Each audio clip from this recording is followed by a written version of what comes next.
Netcasts you love. From people you trust. This is Twit. Nobody better to review an Android device than the host of All About Android, Jason Howell. Well, thank you. Is here. Good to have you. It's good to be And back. the Motorola G. This is the one Republic Wireless is selling for, what, 129 bucks? Yeah, I mean, it's pretty inexpensive. They have it, I believe, no, wait, now, you're They have the thinking Moto of the X. Moto E. The Moto E is the super low price, Okay, the this is not. $129. So how much is that this? one. This one is $179, 3G. Okay. That's unsubsidized.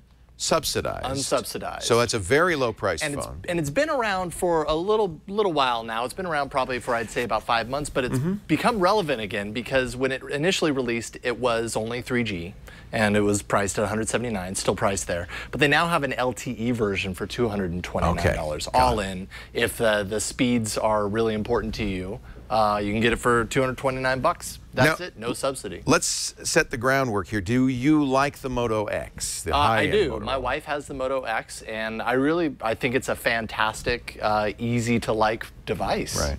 How does this differ? Well, this is, okay, so it's a little bit, it's peeled back, and you have to imagine they had to cut some corners in order to get the price down further than the Moto X. It's a 1.2 gigahertz quad-core Snapdragon 400. It actually lacks the X8 chip, which is kind of the chip that had a lot of dedicated processing for different things. That's like image important. processing. That's the always-on chip that's listening. Yep. So as a result, you lose a few extra things like active notifications, which is pretty great.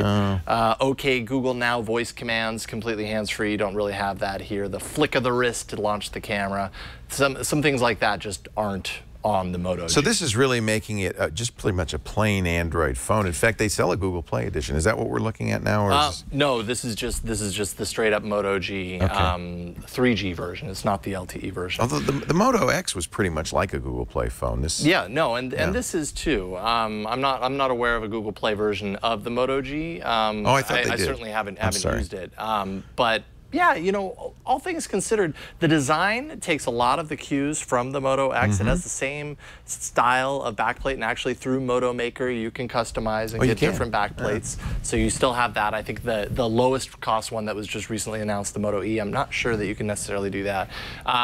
But you know, it's pretty great in that regard. 1 gig of RAM, so it's cut down a little bit there. It's a 4.5-inch HD display at 329 pixels per inch. Smaller display, same resolution, but a smaller display. Right, and I gotta say, the display is one of the shining points here. I think the trick when you're peeling back from something like the Moto X to the Moto G and trying to save cost is you want to cut cost in ways that aren't noticeable or are still, you know, passable. And I think they definitely did that. It's just super sharp, vivid screen. It was a perfect compromise to get the price down as far as that's concerned. You don't really notice it.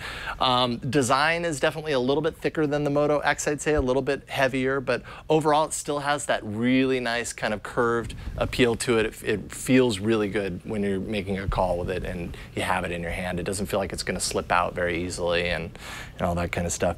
Definitely one of the downsides is the camera. It has, you know, a lot of the software functionality. You can do slow motion. That looks just like the Moto X. Yeah, it's got the same kind of UI. But you know, the camera on the Moto X wasn't very good. I wouldn't expect this to be better. No, it's definitely not. And actually, Brian, if you want to take a look at some of the images, came out okay in good light. You know, it was a mixture of good. That was decent light. And then the next one, you know, same thing, got a lot of smudging. Keep up with moving kids. Yeah, well, particularly graininess. This is a video. I don't know if it's going to play. Maybe it won't play for you, but shot with the rear-facing camera, and there we go. Just kind of choppy, low frame smeary. rate. It looks like, yeah. It wasn't that great at shooting video in the times that I tested it out. It has an HDR mode, which I know I took a picture here in the studio with HDR, and it really improved things. We love watching your kids. I got to tell you, Savannah's just adorable.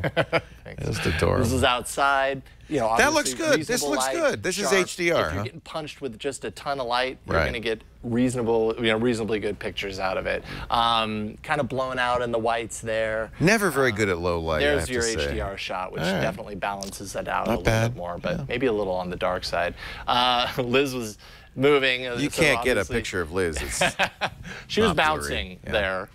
Yeah. So there you go. So I don't know. You know, I think ultimately with the camera, it's another place that they probably peeled back a little bit to get the price down, and you definitely notice it. So if pictures are essential, really important to you, something to consider there. Now, the Moto X didn't have a removable battery or SD card. This doesn't either. No, it doesn't, and that's actually another downside. 8 gigs of storage on this. When you're talking about no micro SD card slot, 8 gigs of storage. You can get 16 gigs of storage, I think, for 20 bucks more. Okay. Probably should do that. But, you know, that runs out fast. After kind of all the stock stuff on here, you're left with 5 gigs left over, and that fills up fast if you're a gamer. It performs well with gaming, but like Dead Trigger 2, you know, took up 500 megs just on the download alone.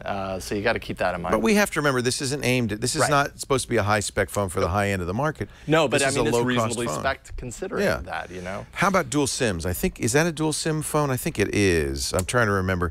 That'll always, if they're dual SIM, it tells you it's not for the U.S. market particularly. Right, no. And it definitely stretches outside just the U.S. market for sure, as far as that's concerned.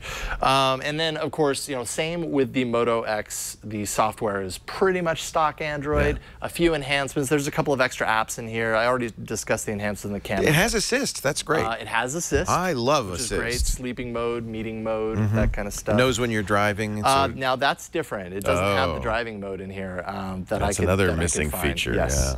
Easy migration with Motorola Migrate. There's a Motorola FM radio that uses your headphones as an antenna. That's the international market again, I think. So that's kind of nifty. I couldn't get much reception out of it, to be honest, but still kind of cool. And then, like I said, it's missing some of those other features like active notifications. Pros and cons.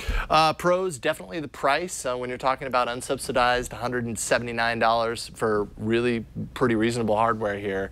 You can't beat it. The display, like I said, love the display. The design, I like it. I noticed some people that thought maybe it was a little pudgy, but I honestly don't feel that way. I think in the hand it actually, it's a pretty comfortable phone to use. And then the software, I'm a sucker for, you know, the kind of less enhanced software overlays, which is what you get here. A cleaner Google experience. Yeah, a cleaner experience, exactly. And then the cons, the camera, and then the storage, which I've kind of already talked about. But all in all, I think if you got $180 to spend, or you... For a kid?